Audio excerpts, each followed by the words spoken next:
नमस्कार। आज हम एक ऐसे संवेदनशील मुद्दे पर बात करने जा रहे हैं जिसने उत्तराखंड की राजनीति और समाज में एक बड़ी बहस छेड़ दी है। ये मुद्दा है राज्य में कथित 170 से अधिक अवैध मदरसों पर हो रही कार्रवाई का, जिससे सैकड़ों बच्चों का भविष्य अधर में लटक गया और मुस्लिम संगठनों में भारी रोष पैदा कर दिया। प्रशासन जहां इसे नियमों का पालन बता रहा है, वहीं मदरसों के प्रबंधक और मुस्लिम संगठन इसे टारगेटेड एक्शन बता रहे हैं। आखिर क्या है इस पूरे मामले की सच्चाई, आइए जानते हैं विस्तार से। उत्तराखंड में इन दिनों मदरसों को सील करने का एक बड़ा अभियान चल रहा है। राज्य सरकार ने दावा किया है कि मई 2025 तक 170 से ज्यादा मदरसे बंद कर दिए गए हैं, जो कथित तौर पर बिना रजिस्ट्रेशन या जरूरी परमिशन के चल रहे थे। इनमें उधम सिंह नगर में 65, देहरादून में 44, हरिद्वार में 43, नैनीताल में 25 और हल्द्वानी में 17 मदरसे सील किए गए। इस कार्रवाई का सामना करने वाले मदरसों के प्रबंधकों का दर्द शब्दों में बयां करना मुश्किल है। देहरादून के दारुल उलूम मोहम्मदिया मदरसा के प्रबंधक मोहम्मद मुहतशमीम बताते हैं, हमारे पास शिक्षा बोर्ड और मदरसा बोर्ड की मान्यता है, जमीन के कागज भी हैं, फिर भी कार्रवाई की गई। प्रशासन ने हमारी एक नहीं सुनी, यही कहते रहे कि मदरसा तो सील होकर रहेगा, ऊपर से ऑर्डर है, फिर मदरसा सील कर दिया गया। यहाँ 70 से 80 बच्चे पढ़ते थे, सबकी पढ़ाई बंद हो गई। वही उत्तराखंड सरकार और मदरसा बोर्ड का कहना है कि ये कार्रवाई सिर्फ उन मदरसों के खिलाफ हुई है जो अवैध और अनरजिस्टर्ड थे। उनका दावा है कि किसी भी समुदाय को निशाना नहीं बनाया जा रहा, बल्कि ये कानून के दायरे में की गई कार्रवाई है। और मुख्यमंत्री पुष्कर सिंह धामी ने दिसंबर 2024 में उत्तराखंड के सभी मदरसों के वेरिफिकेशन का आदेश दिया था। ये वेरिफिकेशन रजिस्ट्रेशन, फंडिंग सोर्सेज और स्टूडेंट्स की संख्या के आधार पर किया जाना था। ये आदेश अल्पसंख्यक कल्याण विभाग का था, जिसमें बिना रजिस्ट्रेशन चल रहे मदरसों के वेरिफिकेशन के लिए लिखा गया था। इसके बाद 27 फरवरी को 5 साल बाद उत्तराखंड मदरसा बोर्ड मान्यता समिति की मीटिंग हुई। इसमें मदरसों के रजिस्ट्रेशन के लिए आई पुरानी और नई एप्लीकेशन की समीक्षा की गई, लेकिन इससे पहले कि संस्थानों को मान्यता और रिन्यूअल के सर्टिफिकेट पहुंचते, अगले ही दिन मदरसों पर एक्शन शुरू हो गए। प्रशासन का कहना है कि जो मदरसे सील किए गए, उनके पास मदरसा बोर्ड की मान्यता नहीं है।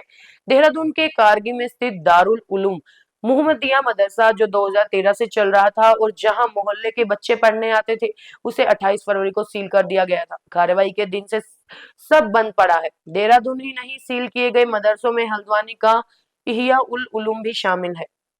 उत्तराखंड मान्यता समिति 2013 में बनाई गई थी, जिसका मकसद उत्तराखंड में मदरसों और शैक्षणिक संस्थानों को मान्यता देना है।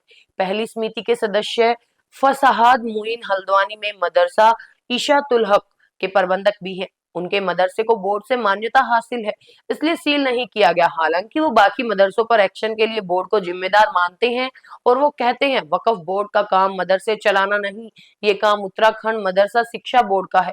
उत्तर प्रदेश शिक्षा बोर्ड ने मदरसों को आखिरी मान्यता 2006 में दी थी। तब तक उत्तराखंड में मदरसा बोर्ड नहीं बना था।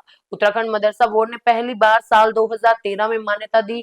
मकतबों पर कार्रवाई कर मोइन कहते हैं कि मुझे नहीं पता सरकार मकतब और मदरसे में कैसे अंतर करती है। मैं समझता हूँ कि मकतब प्राइमरी लेवल का रजिस्ट्रेशन करवा ले तो कोई हर्ज नहीं है, वो भविष्य में आने वाली ऐसी दिक्कतों से भी बच जाएंगे। वकील और एक्टिविस्ट नदीमुद्दीन ने हाल ही में एक आरटीआई दायर की थी, जिसे पता चला कि उत्तराखंड मदरसा बोर्ड के पास मदरसों की जांच और सीलिंग के बारे में कोई रिकॉर्ड या डिटेल नहीं है। हालांकि मदरसा बोर्ड इससे इत्तेफाक नहीं रखता। इस पर मदरसा बोर्ड के अध्यक्ष मुफ्ती शमून कासमी बताते हैं कि ये सही है कि पिछले 5 साल में मदरसा बोर्ड ने उत्तराखंड में किसी भी मदरसे को मान्यता नहीं दी।